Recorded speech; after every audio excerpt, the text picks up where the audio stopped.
प्यारे बच्चों, सुप्रभात। बच्चों, ये देखो, ये क्या लिखा है।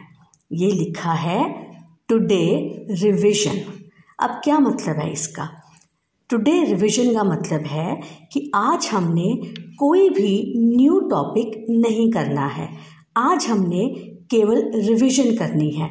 मतलब कि जो हम पहले विषय कर चुके हैं उन सबको हमने आज रिवाइज करना है। ठीक है, तो आज हम हिंदी व्याकरण के उन विषयों को रिवाइज करेंगे जो आपको यूनिट 2 ऑनलाइन एग्ज़ाम में आने हैं। आपको पता है ना कि आपके यूनिट 2 के एग्ज़ाम स्टार्ट होने वाले हैं और आपका हिंदी का एग्ज़ाम कब है? 11 दिसंबर को। तो बेटे, आज हमने जो विषय रिवाइज करने हैं हिंदी व्याकरण के, ये देखिए, ये हैं वो विषय। लिंग बदलो, वचन बदलो, विपरीत शब्द, अशुद्ध शुद्ध और अनेक शब्दों के लिए एक शब्द। यह सभी विषय जो है ना, ये मैं आपको करवा चुकी हूँ। यूनिट 1 एग्ज़ाम में आपको इन सभी विषयों के क्रमांक 1 से 10 आया था। क्या क्रमांक आया था? 1 से 10। और इन एग्ज़ाम्स में जो अब आपके एग्ज़ाम्स जो होने वाले हैं उसमें कौन सा क्रमांक आना है? 11 से 20। और बेटे, आपको मैं ये भी एक बारी बता दूं कि आने आपको MCQs ही हैं, मल्टीपल चॉइस क्वेश्चंस, जैसे आपको यूनिट 1 एग्ज़ाम में आए थे। आपको 3 ऑप्शंस दी होंगी, क, ख, ग, और आपने उसमें से जो करेक्ट ऑप्शन है, जो सही ऑप्शन है, वो आपने चूज़ करनी है। समझ आया आपको? तो चलो अब हम रिविजन स्टार्ट करते हैं। सबसे पहला विषय जो मैं आपको करवाने जा रही हूँ रिवाइज, वो है लिंग बदलो। ठीक है, ये है लिंग बदलो का क्रमांक 11 से 20। आपको पुल्लिंग से स्त्रीलिंग बदलना है। और बेटे, आपको ना ऐसा भी आ सकता है कि आपको जैसे लेखिका दिया हो और आपको उसका लिंग बदल के लेखक चूज़ करना हो। मतलब आपको दोनों तरह से आ सकता है।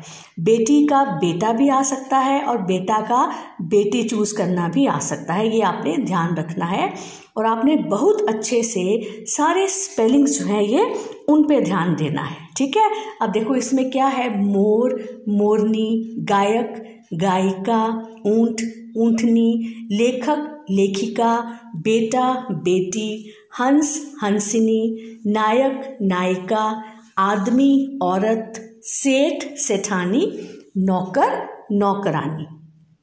ठीक है, तो ये थे हमारे लिंग बदलो। अगला विषय है वचन बदलो। इसमें आपने एक वचन से बहुवचन करना है। ये है वचन बदलो का क्रमांक 11 से 20। पिल्ला, पिल्ले, पोटली, पोटलियाँ। देखो बेटे, इसमें सबसे ज़रूरी चीज़ आपने क्या देखनी है, जब भी हम किसी शब्द को, कई बार क्या होता है, एक वचन से बहुवचन करते हैं ना, तो मात्राएं बदल जाती हैं। अब देखो, जैसे पोटली में ई की मात्रा इ बन जाएगी और एंड में या लग जाएगा। ऐसे ही टोकरी का टोकरियाँ हो जाएगा। ऐसे ही मक्खी, मक्खियाँ, पूरी, पूरियाँ, लोमड़ी, लोमड़ियाँ, रज़ाई, रज़ाइयाँ, मुट्ठी, मुट्ठियाँ। ठीक है, अब इसमें आपको कैसा एक क्वेश्चन आ सकता है कि हम आपको एक ही शब्द देंगे, उसके 3 स्पेलिंग हमने लिखे होंगे। ये देखिए, ऐसे लोमड़ियाँ शब्द का एक वचन चुने। क लोमड़ी, ख लोमड़ी, ग लोमड़ी।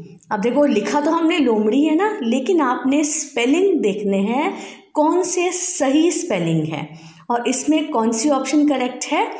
क लोमड़ी। इसलिए आपने बोल बोल के इनको लर्न करना है सो दैट आपके स्पेलिंग्स रॉन्ग ना हो। अगला विषय है अशुद्ध शुद्ध। ये भी आप कर चुके हो। इसमें क्या होता है कि आपको एक वर्ड रॉन्ग दिया होगा, उसका अशुद्ध रूप दिया होगा, जिसको आपने शुद्ध में कन्वर्ट करना है, उसको शुद्ध करके लिखना है। अब ये देखिए, ये है अशुद्ध शुद्ध का क्रमांक 11 से 20। इसमें भी आपने सबसे ज़्यादा ध्यान जो है वो स्पेलिंग्स पे देना है। ये आपने बोल बोल के देखना। जैसे चिल्लाया है, हम चिल्लाया नहीं करते ना, हम क्या कहते हैं? चिल्लाया। जल्दी, जल्दी, टॉर्च, टार्च, सुंड, सूंड। अब देखो मक्खी नहीं बोलते हम, क्या बोलते हैं? मक्खी। गुस्सा, गुस्सा। हिम्मत, हिम्मत। नमस्कार, नमस्कार। उतरवा, अब हम उतरवा नहीं कहते, हम क्या कहते हैं? उतरवाया। सिपाहियों, सिपाहियों नहीं बोलते हम, क्या कहते हैं? सिपाहियों। तो बेटे ये आपने बोल बोल के लर्न करने हैं, जिससे आपको पता लग जाए कि अशुद्ध रूप कौन सा होता है और शुद्ध रूप कौन सा होता है। अगला विषय है विपरीत शब्द, मतलब उल्टे अर्थ वाले शब्द, जैसे मोटा, पतला, छोटा, बड़ा। ये है इसका क्रमांक 11 से 20। मधुर, कटु, पतला, मोटा, जागना, सोना, ताकतवर, कमजोर, सुस्त, चुस्त, धूप, छांव, अंदर, बाहर, अपना, पराया, पक्का, कच्चा, अमृत, विष। बेटे ये आपको वाक्यों में भी आ सकते हैं और वैसे भी हम किसी भी वर्ड का विपरीत शब्द आपको एमसीक्यू में पूछ सकते हैं। ठीक है, अब हमारा लास्ट विषय है अनेक शब्दों के लिए एक शब्द। आया याद आपको? ये मैंने आपको कैसे समझाया था? जैसे हम एक लाइन बोलते हैं, जो पेड़ पौधों की देखभाल करता है। ये तो है अनेक शब्द। अब हम इसके लिए एक शब्द कौन सा यूज करेंगे? माली। ठीक है, ऐसे ही ये है अनेक शब्दों के लिए एक शब्द का क्रमांक 1 से 10।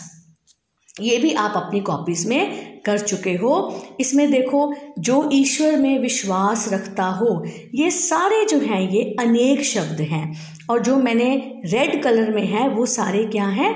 एक शब्द। जैसे जो माह में एक बार हो, मासिक।